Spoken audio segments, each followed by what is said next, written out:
महिन्याची पहिली तारीख आल्यावर माझ्या ग्रुपमधल्या मित्रांचा खिसा गरम असतो, म्हणून त्यातला एखादा जर पावला तर पार्टीच्या नावाखाली आमचा कार्यक्रम काय असतो तर एक जोगेश्वरीची मिसळ, त्यानंतर एक चहा, ह्यावर आमची पार्टी उरकती. बाबाचा नाद नसल्यामुळं, बाई आणि बाटलीचा नाद नसल्यामुळं एवढ्या पार्टीवर आमचं भागतं. पण पार्टी देण्याची आणि तिला सेलिब्रेट करण्याची प्रत्येकाची पद्धत ही ज्याच्या त्याच्याप्रमाणे वेगवेगळी असते. पण 1971 साली इराणचा एक शाह होता, त्याचं नाव होतं मोहम्मद रजा पेहलवी. गाड्यांनी काय केलं तर पुढचा मागचा विचार न करता सरळ 5,000 करोड खर्चून एक पार्टी दिली. ही पार्टी 3 दिवस चालली होती, ज्यात 600 लोकांना बोलावलं गेलं होतं. त्यात 65 राष्ट्राध्यक्षांना सुद्धा आमंत्रण नव्हतं. पुढे जाऊन या दिलेल्या पार्टीमुळे जे काय घडलं त्यामुळे शहाची सत्ता इराणमधून गेली आणि इराणचं भविष्य सुद्धा बदलून गेलं. काय होती ती गोष्ट बघूया या व्हिडिओमध्ये. तर गोष्ट 1970ची. त्यावेळी इराणमध्ये सत्ता होती मोहम्मद रजा पेहलवी. ह्याच्याबद्दल सांगायचं म्हटलं तर यांना शाहो के शाह म्हटलं जायचं. इराण सारख्या मुस्लिम देशाचा असून सुद्धा तो फॉरवर्ड विचारांचा होता. त्यावेळी त्याची अमेरिकेबरोबर मैत्री होती. आता जशी इराणमध्ये हिजाबला सक्ती आहे तशी त्यावेळी त्यांनी लावलेली नव्हती. मॉडर्न विचारांचा असा हा शाह महिलांना कायद्यात समान हक्क असायला पाहिजे या विचारांचा होता. पण हे फक्त बोलायला होतं. आतून पाहिलं तर तो सुद्धा स्त्रियांपेक्षा पुरुषांची क्षमता जास्त असते या विचारांचाच होता. ही झाली याची चांगली बाजू. साहेबांची दुसरी बाजू म्हणजे नाण्याला पण दुसरी बाजू असते तशीच. त्यावेळी तेलाचे जे साठे होते ह्या तेलामुळे इराणला कितीतरी पुढे नेत आला असतं. पण एवढं असून सुद्धा यांच्या सत्तेत असताना प्रचंड विरोधाभास जाणवत होता. तो कसा, जनता जे एक पब्लिक होतं ते एकदम गरिबीमध्ये जगत होतं. देशात बेसिक सोयी सुविधांचा अभाव होता. हॉस्पिटल, वाहतूक वगैरे, शाळा यांच्यात बराच म्हणजे गोळ होता. अशातच 1971 मध्ये पर्शियन साम्राज्याचा 2,500वा वर्धापन दिन होता. मोहम्मद रजा पेहलवीला वाटलं हा दिवस आणि हे साल म्हणजे ह्या वर्षीचा जे उत्सव होता तो एकदम मोठ्या थाटात साजरा करायचा.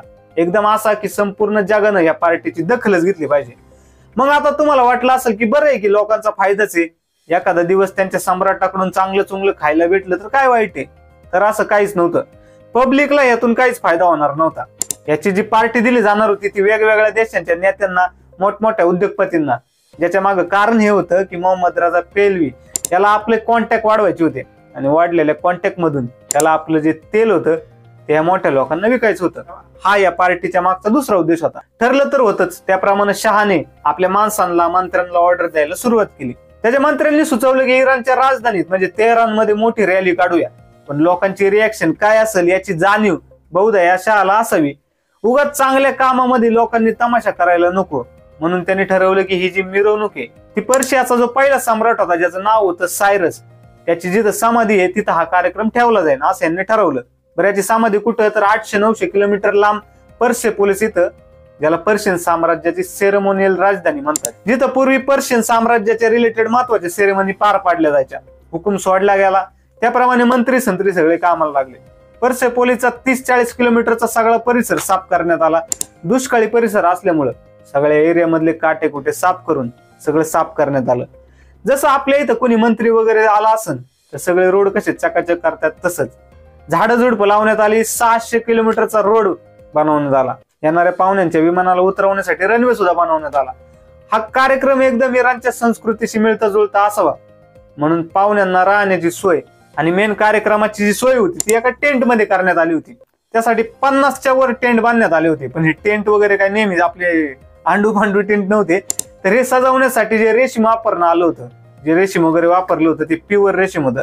प्रत्येक टेंट मध्ये पाहुण्यांसाठी 2 बेडरूम 2 बाथरूम होते.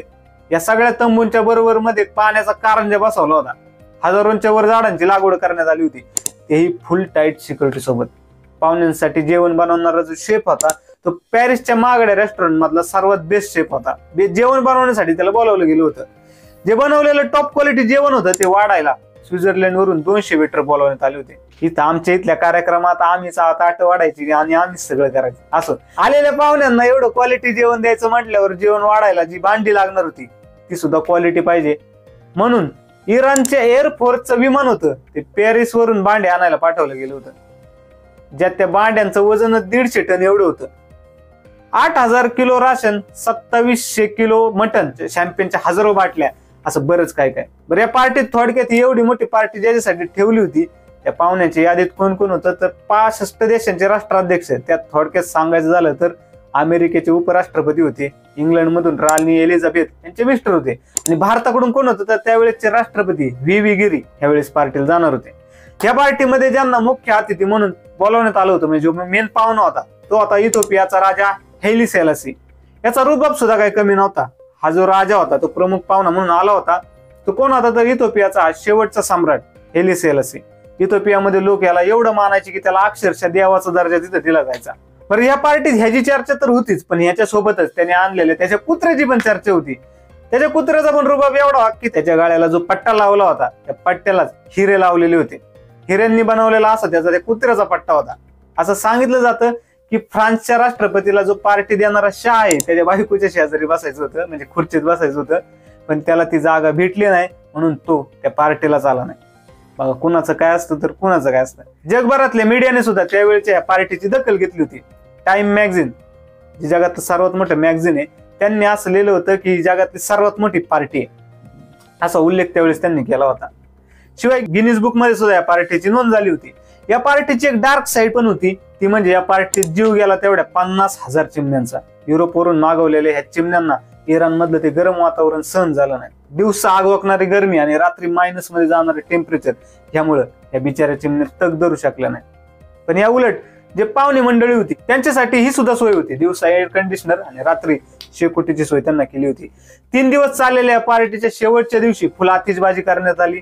सगळ्या पाहुण्यांनी फोटो सेशन केलं आणि पार्टीची सांगता झाली. अशा रीतीने पार्टी संपली. या पार्टीचा एक फायदा मोहम्मद रजा पेहलवीला असा झाला की त्याला त्याच्या तेलाच्या विक्रीसाठी नवीन कस्टमर भेटले. पण उलट ही पार्टी त्याला पुढे जाऊन या देशातून बाहेर पडायला भाग पाडणारी ठरण असं त्याला डोक्यात सुद्धा आलं नसेल किंवा कुणी अशी कल्पना सुद्धा केली नसेल. त्याचं कारण असं की इकडं पब्लिक टेन्शन मध्ये एक खायचे वांदे आहेत आणि हा बाबा त्यांच्याच पैशांवर उधळपट्टी करतोय. या गोष्टीमुळे त्याच्याबद्दल लोकांच्या मनात राग आला आणि त्यातच त्याचा काटा काढायला आधीच एक जण टपून बसला होता, जो त्याचा कट्टर विरोधक होता. त्याचं नाव होतं आयातुल्ला खोमेनी, जो तेव्हा देशाबाहेर होता. त्याला आयतीच संधी चालून आली. त्यानं पब्लिकला अजूनच भडकवलं, आगीत तेल ओतण्याचं काम केलं. मोहम्मद शाह स्वतःला एक लिबरल नेता समजत होता किंवा तो तसं लोकांना दाखवत होता. लिबरल नेता म्हणजे काय, जो सर्वांची मतं भावनांचा विचार करणारा नेता. पण मुळात असं काहीच नव्हतं. वेस्टर्न देशांकडे म्हणजे अमेरिकेकडे त्याचा कल जास्त होता. पण त्यानंतर आयातुल्ला खोमेनी यानं तो एक इनसेन्सिटिव्ह लीडर आहे जो की तो होताच अशी इमेज लोकांच्या मनात मजबूत केली. त्यामुळे लोकांमध्ये सुद्धा शाहबद्दल नाराजी वाढली आणि त्याच्या विरोधात मोर्चे काढले जाऊ लागले.